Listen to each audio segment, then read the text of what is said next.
Hey to all the spooks out there. Welcome back to another episode of Spine Chilling Chats, where every Wednesday we dig up the darkest corners of true crime, history, folklore, and the supernatural. I'm Ange. And I'm Amanda.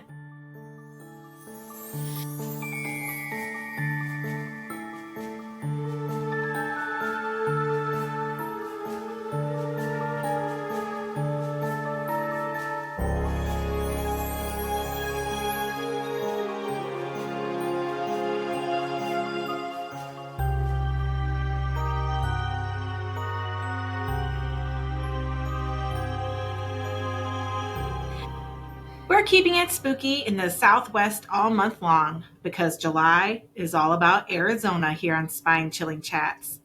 And this week, I'm bringing the true crime heat with the terrifying case of Mark Goudeau, better known as the Baseline Killer. From 2005 to 2006, Phoenix was gripped by fear as the string of violent attacks and brutal murders haunted the city. Mark, hiding in plain sight, led a horrifying double life that left a lasting scar on the community. So grab your drink, get the AC blasting, because even in the blazing Arizona heat, Spine Chilling Chats is here to keep things cool in the creepiest way possible. I do want to give a trigger warning for rape, violence, and murder, including that of young girls. So please take care while listening. Mark Goudeau was born in the sunny city of Phoenix, Arizona on September 6, 1964. He was one of 13 children. He had 6 brothers and 6 sisters. My mom was one of 12. That's a lot of fucking kids. Yep. I can't even imagine. Nope. That's a lot. Like, was your grandma able to walk normal after that? I don't know. But like, I don't know. She kind of walked a little funny. I don't want to think about my grandma getting busy either. Well, with 13 or 12 kids in your mom's case, like, yeah, it's hard to avoid not think about her getting busy. Right. Amanda's grandma has got it going on. His parents, Willie, who worked at a car dealership, and Alberta, who was a maid, eventually divorced. Willie was a strict father, but according to Mark's older brother, Oscar, the household was mostly peaceful. A few other siblings stated that Willie was verbally abusive to the kids and that alcoholism ran in the family. So I'm not really sure which was true. Right. I mean, many versus one. I think maybe he just liked Oscar and treated him differently. Could be. And Could so be he favoritism. he didn't see that. But the court records for several of the Goudeau kids told a different story. Drugs came up repeatedly in the siblings' court records, both as charges and as reasons things went wrong. In 1976, when Mark was just 12, his mother had a stroke and unexpectedly passed away. Oh, no. Yeah. The children were then made to look after one another. Mark went to Corona del Sol High School in Tempe, Arizona. He and his younger brother Marvin were decent athletes and played on the football team. He unfortunately ended up not having enough credits to graduate and dropped out of high school, but Marvin went on to play at college. On November 7th, 1982, shortly after dropping out of high school, Mark and one of his brothers were arrested after raping a young woman, but no charges were pursued as the victim didn't want to have to speak out about it. So it was just so sad. In his early 20s, he worked as a valet at a car sales garage. He was charged with trespassing for a bar argument in 1987 and with driving while intoxicated in 1988. So he's got a few things on his record here. Mm-hmm. According to court records again, in August of 1989, Officer Clark Schwarzkopf. That's on a commercial. Schwarzkopf? Yeah. Like a lawyer's office? I don't know. It sounds like a lawyer's name. It sounds like a lawyer name, yeah. Was called to a domestic disturbance in Phoenix. He pulled into the apartment complex and turned off the patrol lights. He saw a naked white female running towards him. And I know it would take a naked female. It would take me being absolutely fearful for my life or my child's life to get me to run outside buck ass naked. Okay. Speaking of, we were at my dad's yesterday for his birthday celebration. Did Ronnie get naked and go straight in? No, but he we were talking about somebody passing away and people passing away, and my brother-in-law's a detective, so he was like, you would what are you drinking? It's a mocha latte. Oh, I thought it was like alcohol. No. Oh. The Anyway, only drug I take is caffeine. He said something about passing away naked, and I said, man, I hope when I die I'm not naked when I pass away. Yeah, and he was like, suck. You wouldn't believe how many people pass away that are naked. I bet. And a lot of people sleep naked, and a lot of people die in their sleep. Yes, and some people die on the toilet, but why are they butt naked on the toilet? I don't know. But a lot of people, like, I was like, I just hope I don't die naked. I just don't. Man, and if I don't die on the shitter, how embarrassing. And if I do die naked, whoever finds me, just get me dressed, please. So that way they're going to think I murdered you if I do it. Yeah, because of this. And you know what? I would make sure to put your underwear on the right way. That's right. And don't cut my zipper off. I wouldn't do that. Because, yeah, that's also looking pretty guilty. But yeah, make sure that it's all on right. Yeah. Make sure I look presentable. Even if it does make you look like a murderer, you'll get cleared eventually. And that, which, by the way, check out our Facebook. I put a little would you rather thing on there.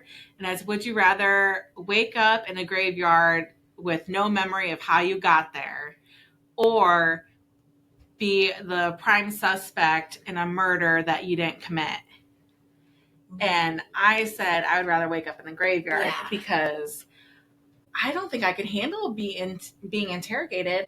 When anybody accuses me of something, even if I didn't do it, I start smiling and I look so guilty. But it's just, I feel so uncomfortable. That's my coping mechanism. Like, I start smiling like, I didn't do it. I didn't do it. And then I'll start laughing too. And it's like, oh, this doesn't look good. No, you look guilty as fuck. Yeah, so that wouldn't be good. On that note, I think mine could go either way because I could handle being interrogated and whatever for being a prime suspect. However, I don't want to. But I also don't want to wake up in a graveyard not knowing what I did, because what if you did something really fucking morbid while you don't recall what you were doing and then you wake up in a graveyard? I don't know if I could live with myself if I ever found out. See, I'm not thinking of it in that way. I'm thinking like, because it was supposed to be like paranormal versus true crime. Okay. Well, in that case, I think I'd want to wake up in a graveyard. Yeah, like that doesn't scare me. Yeah. But if we're talking true crime, I think I would want to be interrogated, even though I know I was innocent. Interrogate me, because I don't think I could live with myself if I ever found out what I did was really bad while I was blacked out. I don't know. But anyway, yeah. So there's this buck-ass naked lady running. The officer stated she was in a state of panic and had a difficult time communicating what had happened. She obviously just went through something very traumatic. She was pretty beaten up and told the officer that she believed her assailant was still in the apartment she just escaped from. When the officer went to the apartment and knocked on the door, 24-year-old Mark Goudeau answered it. Oh. The officer noted that Mark wasn't disheveled. He was calm and collected. He did, however, notice blood on his hand, a sign of the violence that had just taken place, and put handcuffs on him. See, you got to be a fucked up individual to be calm and collected and not disheveled but have blood on your hands, knowing what you just did, and you're just like, oh. And hey, knowing officer, that the cop's there because the lady you were just trying to rape. Yeah. And you're just cool, calm, and collected, like, oh, hey, what's up? How can I help you? Yeah, what can I do for you? That's fucked up. Officer Schwarzkopf took him back inside and sat him down. He then noticed that there was a clear sign some sort of scuffle had happened in the apartment. Mark stated he didn't really know what happened or why she ran out of the apartment. He was charged with sexual assault, kidnapping, 5 counts of aggravated assault, and attempted murder. Damn. But, surprisingly, he was released on bail. His girlfriend, Wendy, didn't believe that he could have done something like that, so she stuck with him through it all. His neighbors described him as a nice guy, a little quiet, but all in all, a good guy. Aren't they all? Mark continued committing crimes as he waited for his trial date. He had a bunch of robberies and assaults between November 1989 and July 1990. Mark brutally attacked another woman on August 6, 1990. Mark raped her, then tried to force cocaine up her nose, beat her with a barbell, and then with a shotgun. He tried to drown her in the bathtub before she escaped. In August of... Wait, this is another chick. This is a different chick. Okay. Yeah. In August of 1990, he pulled a gun on a cashier at a Fry's supermarket at 30th Street and Thomas Road. He robbed her of around $850, then forced the employees to follow him out of the store. He later told his probation officer that he needed money for his crack cocaine addiction. On October 8, 1990, he participated in another armed robbery. He was then sentenced to 15 years for the abduction, assault, and 21 years for the robbery. Mark and his girlfriend, Wendy, got married while he was in prison. Don't marry prison fucking people. They're no good. But he's different. He's a good guy. He's a good guy. He's quiet. He's good. He's clearly quiet and nice. He was the model inmate for 13 years in Azkaban.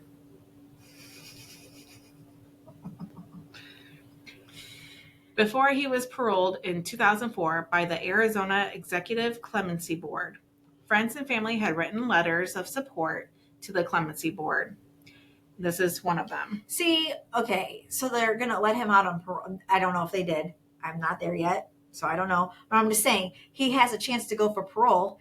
More than likely, he's going to get paroled, and he's a fucking almost murdering piece of shit. You know what I mean? They always get out on parole, and then they commit more, and then it actually turns into murder, and it turns into more.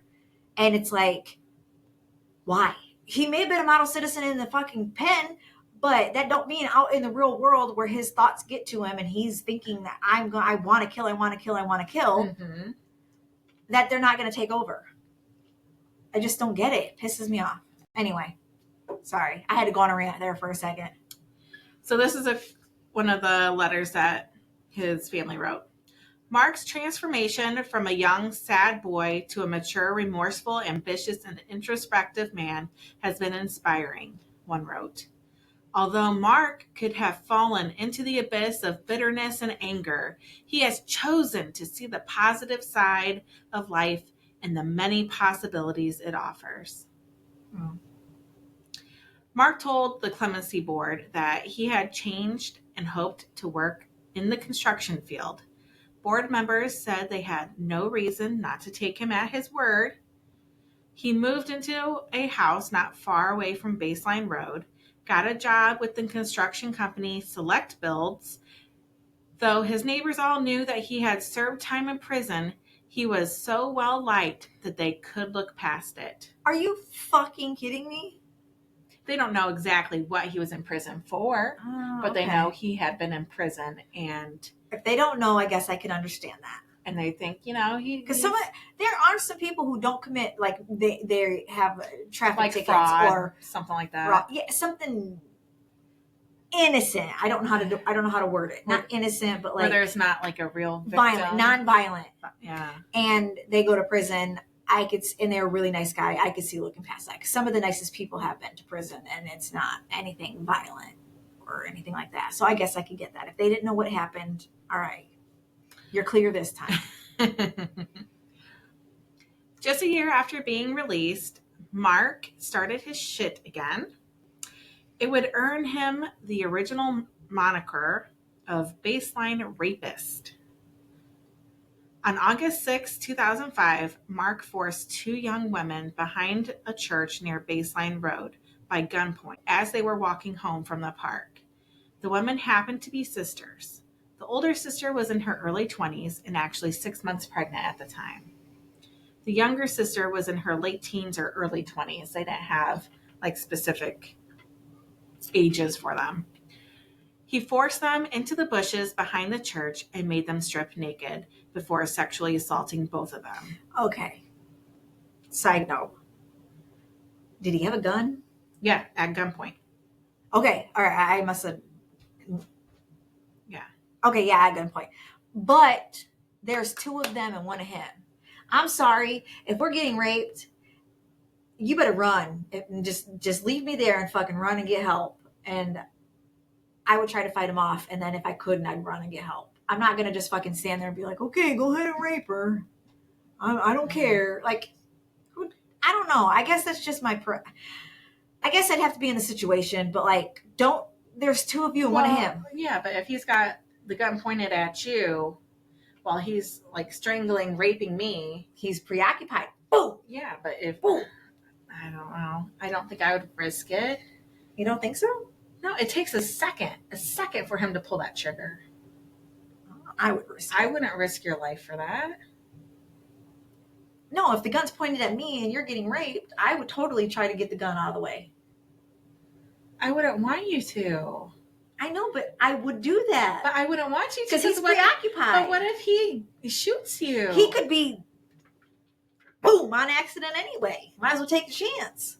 I don't know. You know what I mean? Because you're like, I think I would be too scared. He's jerking, so like he could accidentally pull the trigger either way. So I think I'd risk it.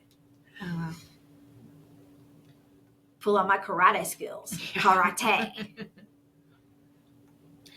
One of the sisters noticed Mark had put the gun down. See? And grabbed it. She tried to shoot him, but couldn't get the gun to work. He fought her for it, but the other sister then grabbed it, but also couldn't get it to shoot. Mark overpowered her and got the gun. He placed the gun between the pregnant sister's legs and made her beg for the life of her unborn child. So now what would you do? Well, first I know how to shoot a gun. Well, if it jammed. If it jammed, I would fucking pistol whip him. I don't know. I would fight. And I know he'd overpower, but like, it's Arizona. I'm sure there's rocks right there too. Fucking start throwing rocks at him and shit. Look for a rattlesnake. Where are you? Right. Come here. I hear you, son of a bitch. Come bite this guy. But yeah, I would definitely fight. And if he overpowered, I guess he overpowered. Then I'd have to come to that point. But at the same time, I'm not going to give up. If it was just me, I would fight. But if there was somebody else involved, I think I would be too scared of them, something of course, I did causing them to die. Which I get that. But also, I also don't want to sit there and be like, I could have done something and I didn't. Yeah. You know what I mean? I don't know. Let's just hope we never have to be in that situation. Knock on wood. After all of this, he realizes that he needs to cover his tracks as DNA evidence is now a pretty big part of the investigations. So he had the girls spit in their hands and mix dirt into it to make like a mud before making them rub it all over their breasts in an attempt to destroy the DNA. You think it worked? It did not work. Oh. He then leaves the girls there. On September the 8th, the serial rapist struck again, but this time he take it even further. Georgia Thompson was a 19-year-old exotic dancer, originally from Idaho, but had moved to Tempe, Arizona.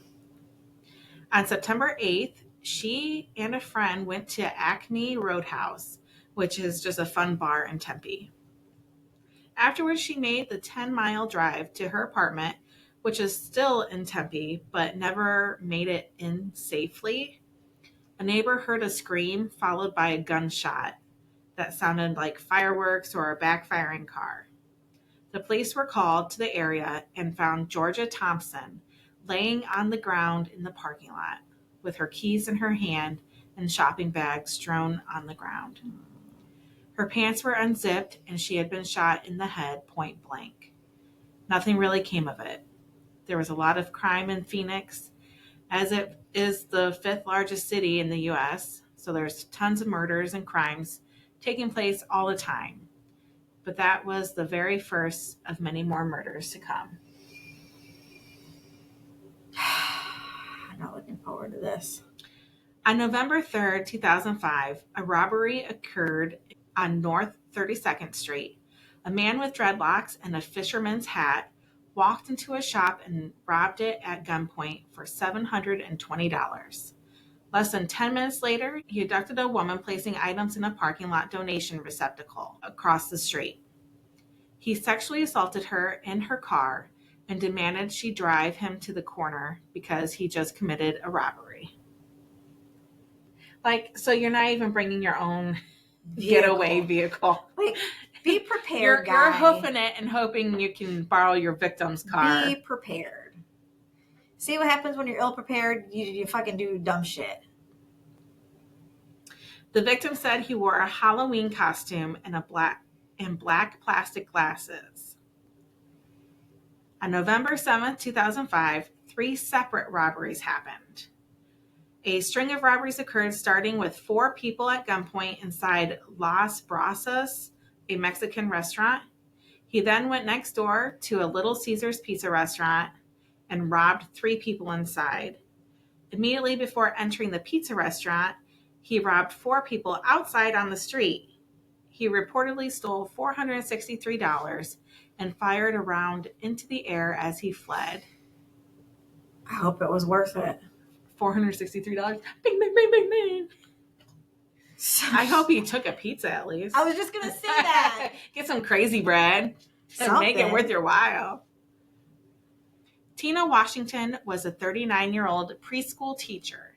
She was at a bus stop on December 12th when she was just snatched right off the street during rush hour. She was dragged behind the building where Mark began assaulting her.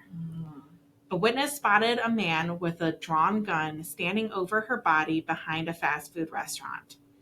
She had been shot in the head. Police recovered 2 .38 caliber shell casings, but unfortunately no DNA. They did, however, now believe the baseline rapist might be responsible for this murder. Because it's all happening like right around that area. Okay.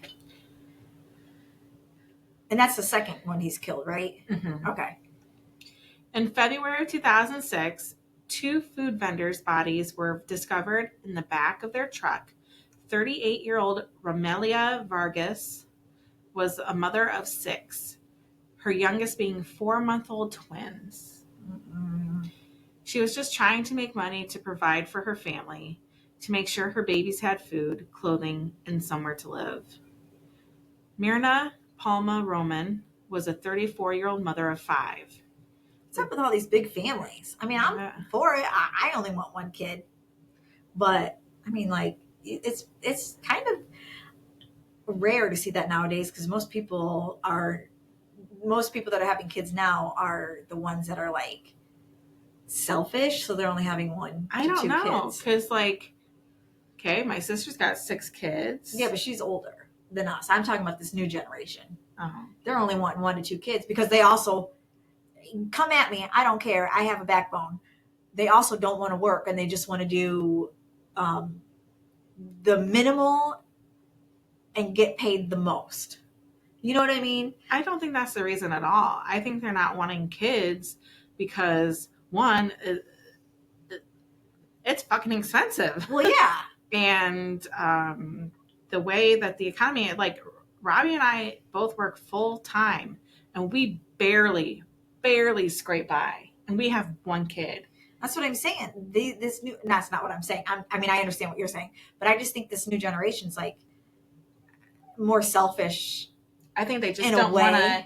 They don't want to have kids. I don't have 1 to 2 kids, and like that's very rare to see a big family nowadays. I think they're just more aware that we shouldn't be bringing children into a family if we can't support them. Well, that's just it. They don't want to they want to support them, but they don't want to work for the support. You know what I mean? They're wanting to take the easy way out.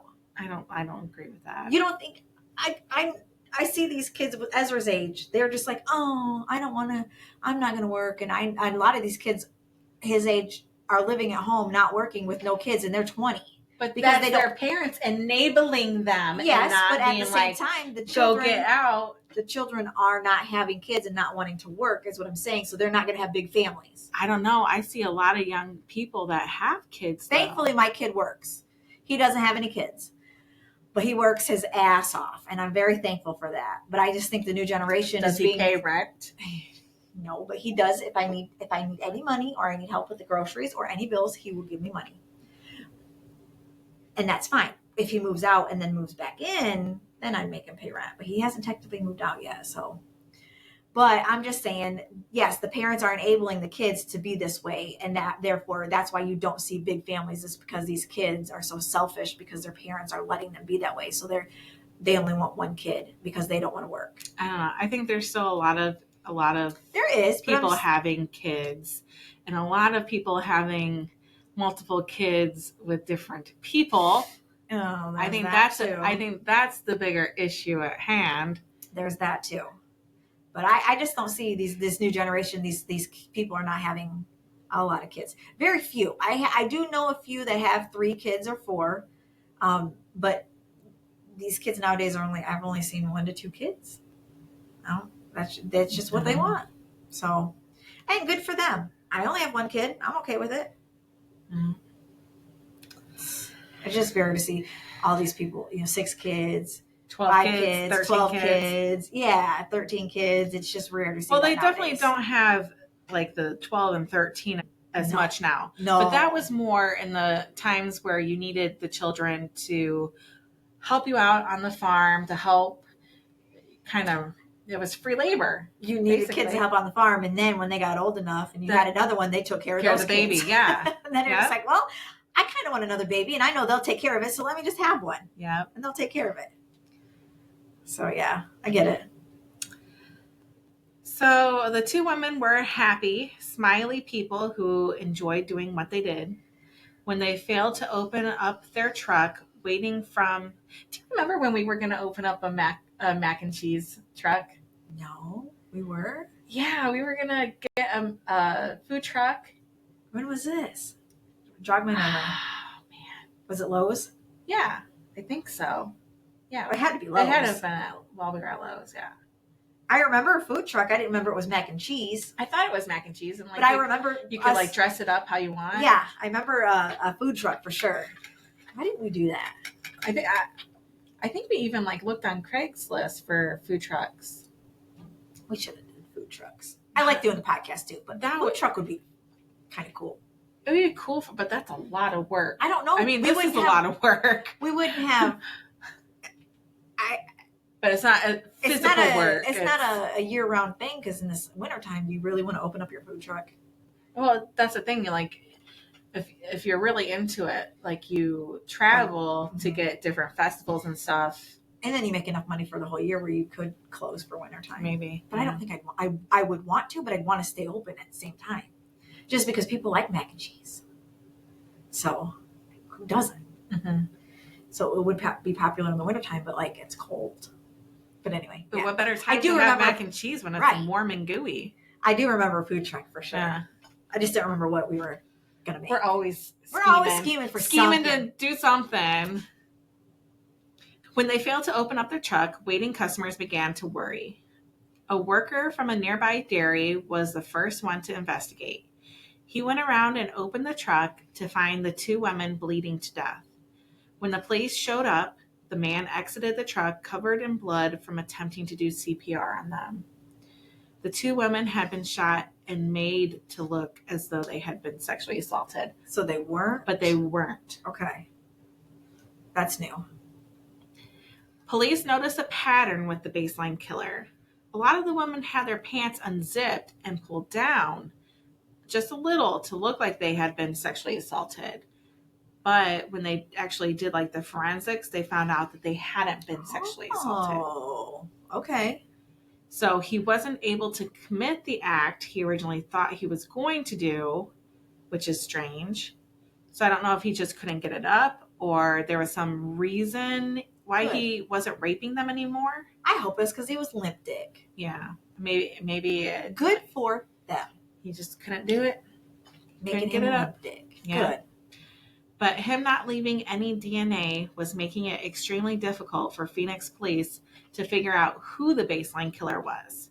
What made his crimes so terrifying is that they all seemed so random. Just a random chance. They also had thought that the baseline killer had just been working near Baseline Road, but now they see that he is active throughout central Phoenix as well. Between the robberies, rapes, and murders, he seems to be everywhere without a preference on who he is hurting. On March 14th, 2006, 23-year-old George Chow gave a ride to a coworker, 20-year-old Liliana Sanchez Cabrera, after her first shift at Yoshi's restaurant at 24th Street and Indiana School Road. Their families became worried when neither returned home from work. George was disposed of quickly, as Liliana was the main target of Mark. He shot George in the back of the head, pushed him out of the car, and then took over the car himself. Liliana was found the next day in a random fast food restaurant parking lot, still in the car with a bullet hole in her head and her pants undone. George was found about a mile away. Police had a hard time separating the murders as they actually had two serial killers working the same areas. Oh. So far, 6 people have lost their lives by the baseline killer. Police created 2 teams to investigate and catch the unknown serial killers in the area. Hundreds of extra police force were brought in to help, but they still didn't know where to start. Well, yeah. It seems like I don't know if it's just that area. It seems like Arizona, California, like they had a lot of multiples at the same time. Yeah. Yeah. I wonder why that is. Because it's warm all the time? Maybe. You don't have to worry about it being blistering hot and then raining like it did today. Yeah, today was 100 and hell degrees outside, and this past whole week, it is actually kind of nice out right now. And when it for the next couple of wasn't, days. Boiling hot, it was storming. It was raining really hard. So you don't really have any good weather to enjoy. It's been fucking miserable. I wasn't built for heat. I wasn't built for snow, but I was built for fall. I was built for 65 to 75 degree weather. And that's it. That's it. On March 29th, 2006, a local businessman noticed streaks of blood on the gravel of a parking lot. The police were called, but a search of the area didn't really turn up anything.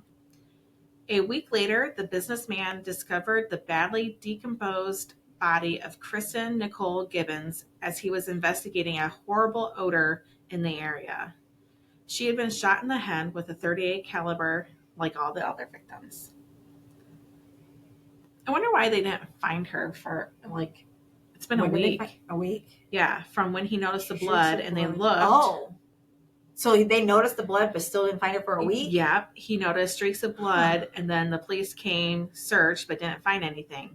And then a week later, I wonder if it started to smell. So he must have picked her up and let the blood streaks stopped and dumped her somewhere, and then they close but not close enough. I don't know. Investigators now believe that the baseline killer had to live close to Baseline Road, since his crimes and the bodies are all being discovered near there, and it was believed that he was committing this on foot since, Yeah, he said he's got a car. He's been taking everybody else's. So he's been on foot, so he had to have lived close. Yeah. On the 10th of April, the body of 37-year-old Sophia Nunez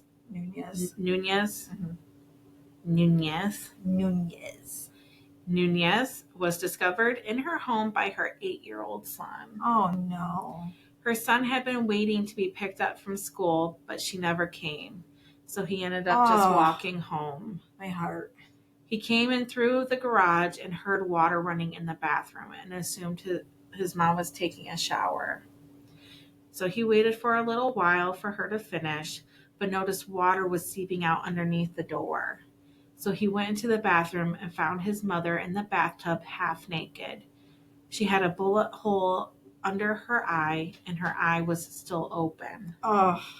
He pulled her out. This 8-year-old boy pulled his mom out of the bathtub and tried to perform CPR. Oh my gosh. Just to remind What you, a sweetheart. he's only 8 years old.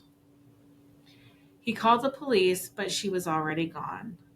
Luckily, though, despite his attempt to wash his DNA away, the police were able to retrieve some off of her. Good. Later on, the police found out that Mark actually knew Sophia. On May 5th, 2006, Phoenix police went public with 18 crimes connected to the baseline killer, along with a composite sketch from the descriptions given by victims and witnesses. They posted that sketch everywhere, including bus stops and billboards. They even offered a $100,000 reward for any information leading to his arrest. He was wearing a fisherman-style hat over what appeared to be dreadlocks. He also had a small mustache. Thousands of tips came in, but nothing of substance to really go off of. A ballistics expert confirmed all of the .38 caliber casings came from the same gun. But they still didn't have their killer. On June 29, 2006, shocking CCTV footage captured the abduction of a 37-year-old mother of two, Carmen Miranda. She was taken from a self-serve car wash while she was talking on her cell phone to her significant other. She says, and this is a quote, "Oh, hold on a second," as she's approached by what she assumed was a homeless man. Then she screamed and the line went dead. Her significant other called the police. Then he called Carmen's brothers, and they all raced to the car wash to help. They searched for her for hours, but eventually she was found dead from a gunshot to the head in her car behind a barber shop that was only 100 yards away with her pants unzipped. That gave me chills. I don't like that. This would be the baseline killer's final victim. A woman came forward who recognized the man in the sketch. The report landed on none other than Officer Schwarzkopf's desk, and he started thumbing through it. He remembers. He sees this name on the report, and he sees the investigator on the report. And when he turns to the suspect page, there's Mark Goudeau written in bold letters. 41-year-old Mark Goudeau was put under surveillance, and investigators hoped they could dig up any more information that could be helpful.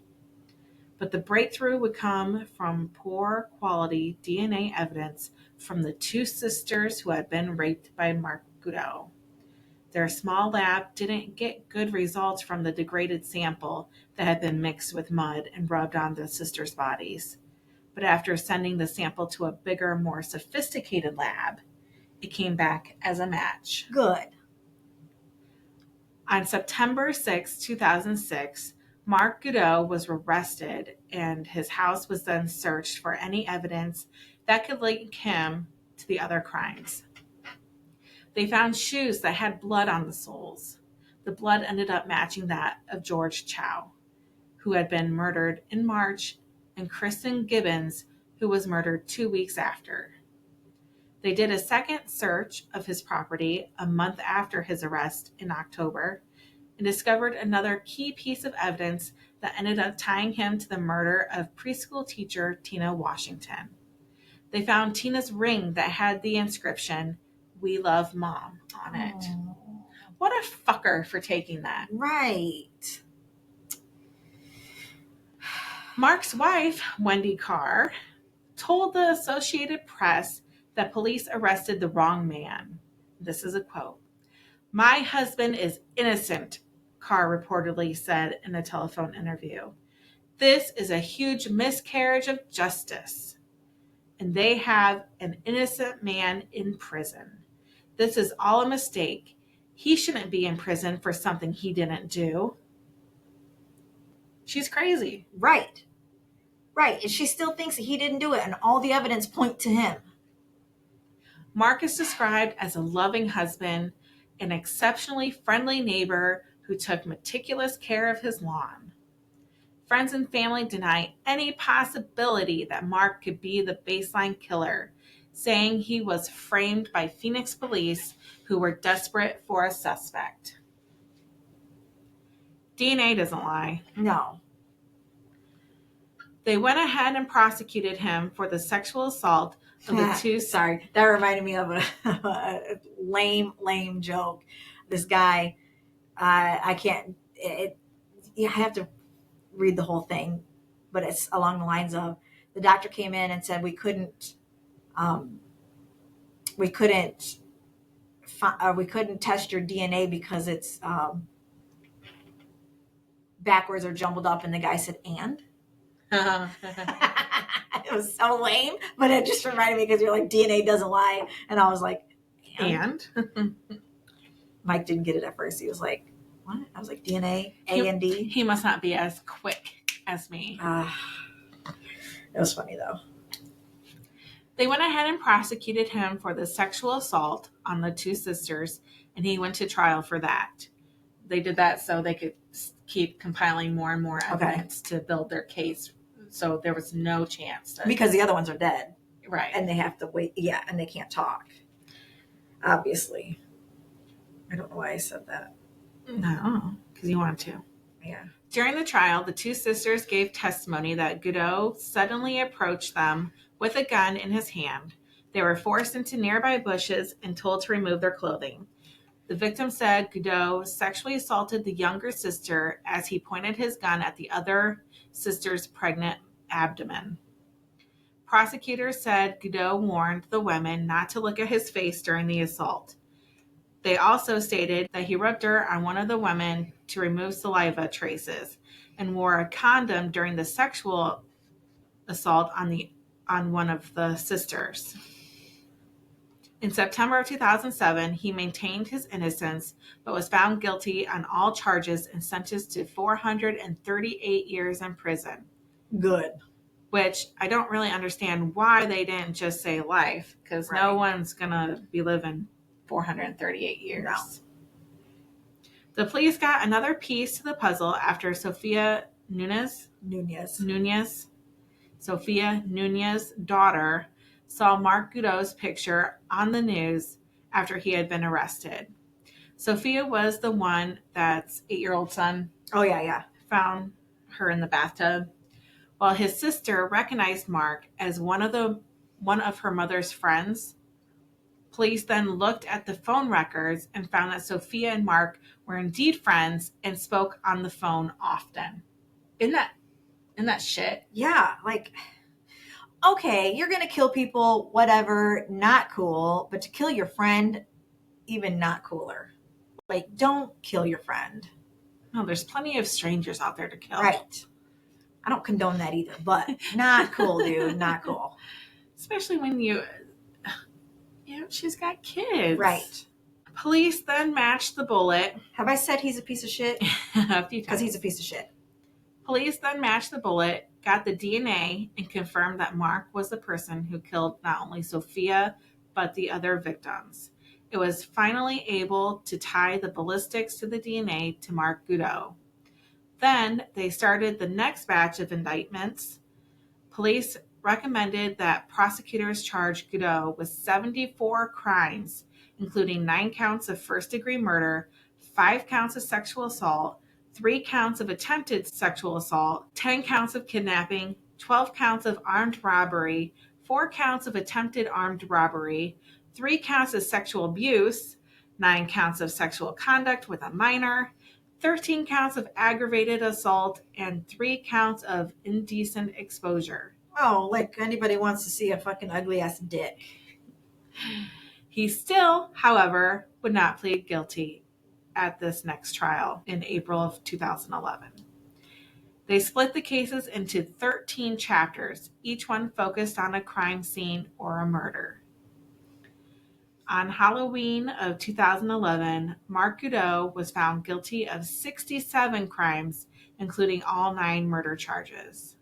In November, he was sentenced to death for each of the 9 murders and 1,196 years for all the other 58 crimes he was convicted for, while already serving a 438-year sentence after being convicted for 19 separate crimes related to the rape and assault of the 2 sisters during the same crime spree.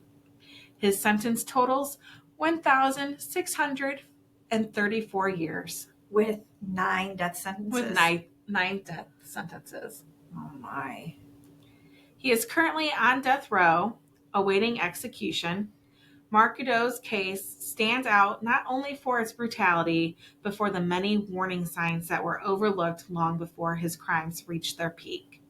His story reminds us of how vital it is to take early red flags seriously before they escalate into tragedy. So red flags aren't just for narcissists and dating. It's also for serial killers and things like that. So just fucking pay attention to the red flags. Like, come on, guys. Sometimes the overly nice neighbor is hiding the biggest secrets. Yeah. The darkest. They're overcompensating for the darkness inside them. Yeah. So, next time you see a guy who is really fucking handsome and nice but has blood on his hands, nope the fuck out of there. Yeah. As we continue exploring Arizona's darkest chapters, our next episode takes a turn into the unknown as Amanda dives into some of the state's most haunting unsolved murders. Cases with no answers, lingering questions, and victims still waiting for justice. Yep. So I have some unsolved murders. Some of them don't have a lot of information, so I can't give that to you, but they are missing and unsolved. So, but some of them do have background. So, yeah, we're going to do the unsolved this time. Yeah. Well, what a piece of shit. Mark Goudeau. Goudeau. Bad dough. Yeah, you're not very good. Dough. Jesus. You're not good dough. You bad dough. We're such nerds. Anyway. Yeah, like 9 death sentences, 1,600 years. Like, what's the point of that? Right. What's the point of that? Just fucking kill him. Just kill him. And he's still waiting on death row. I was gonna say, I was gonna ask that. Just kill him already. How long has he been on death row? Since 2011? Yeah, 2011. Okay. I think he was. But he's been in and out of jail for how long? And years and years and years and years. And that's just it. Our tax money, our money is paying for him these to be alive. Death row people to be alive, getting 3 square meals a day. I was watching a documentary. Sometimes I don't get 3 meals a day. Right. I'd be like, if I get 1. I was watching a documentary because I watch a lot of serial killer documentaries. I used to. And before I had a child. This one guy was on death row. He had a whole bunch of books in his room, a TV, a radio. That's such bullshit. Why is he having a nicer setup than I got? 3 square meals plus snacks and commissary. And he only got let out 1 hour a day. And on the weekends, he didn't get let out at all. But he learned Braille. That sounds perfect. I know, right? I love that. He learned Braille so that way he could transcribe books. So then he's working. Yeah. And he's getting letters and pictures and he's drawing. And it's like, you are living a better life than I am. Yeah. Fucking piece of shit. And you're on death row. Why are we paying for that? Just you know what? You killed somebody in court. Next day, boom, you're dead. Yeah, end of story. Yeah. Plain and simple. Fucking just kill them. Yeah. Well, I guess, okay. They have to I'll give them the benefit of the doubt and let them do their appeals until the appeals are exhausted. And then once the appeals are exhausted and they cannot appeal or get out on parole, then kill them. I'm sorry, but they can't get out on parole, can they? Yeah. People that have been sentenced to death? Oh, well, if they, I don't know. I don't think so. I don't. You don't. Only get- life sentences are. Yeah. Okay, so even life sentences though, don't let them out on parole. I'm not saying kill them, just don't let them out on parole. Yeah. But death sentence, you're not getting out. You're gonna die. Why not just make it the next day? Why are we prolonging appeal this? your exhaust all your appeals, and then fucking that's it. That's it. End of story. You're not getting out, so fucking kill him. Why are we waiting years and years and years and years and years? Like that one guy who didn't die until he was 95 years old. Yeah, that's bullshit. And he went to prison when he was like 40. That's bullshit. So whatever. Why even have a death penalty if you're gonna let them live their whole life out? Stupid. Yeah, just kill them. Just fuck. Well, if you guys liked this episode and want to hear more like it, you can find a whole bunch on any podcast platform. You can also see this video on YouTube. You can have links to other episodes on our website, which is www.spine-chillingchatspodcast.com. Mm-hmm. On there, you'll also see a link to our merch store. Yes, buy some merch. We got some cool new stuff. Yes. I'm always adding stuff because I like to design it. Right. I find it fun. She does do a lot of that. She does. She takes care of the website, and it's fucking awesome. So buy some merch. There's our pictures on there from our bios. last photo shoot. We want to do another, like a we want to do a summerween. Yeah, a summerween one. So, we need to get a hold of I got to text Caitlin for that. Yeah, and I got to text my uncle and be like, I'm using your pool. Yeah. He don't care.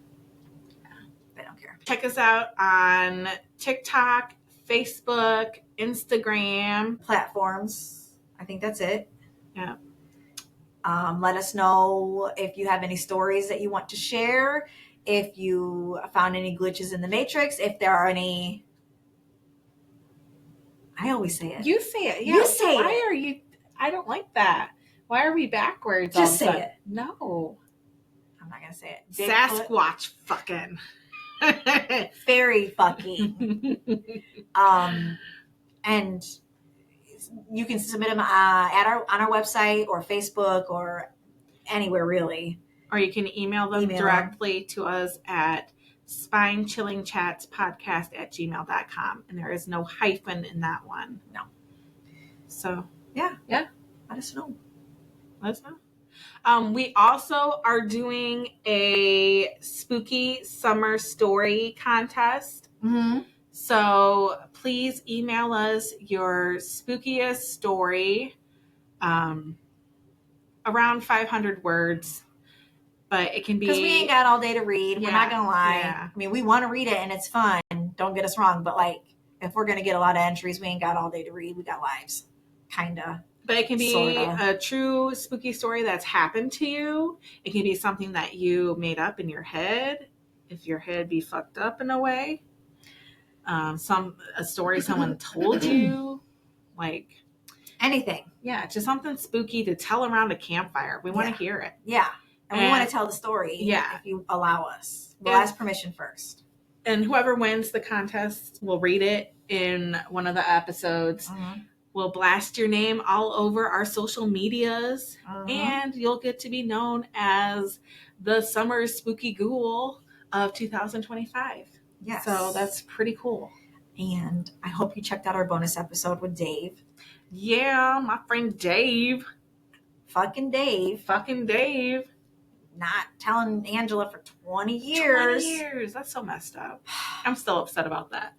But yeah, so. You know, he said that the shadow people, or the shadow man. Yeah. I think it's just one that he has. He's been really amped up since since that episode. Mm-hmm. Yep. So he wasn't happy, apparently. Nope. He did not like Dave talking about him. No. But yeah, that's it. That's it. Yeah. That's all we got.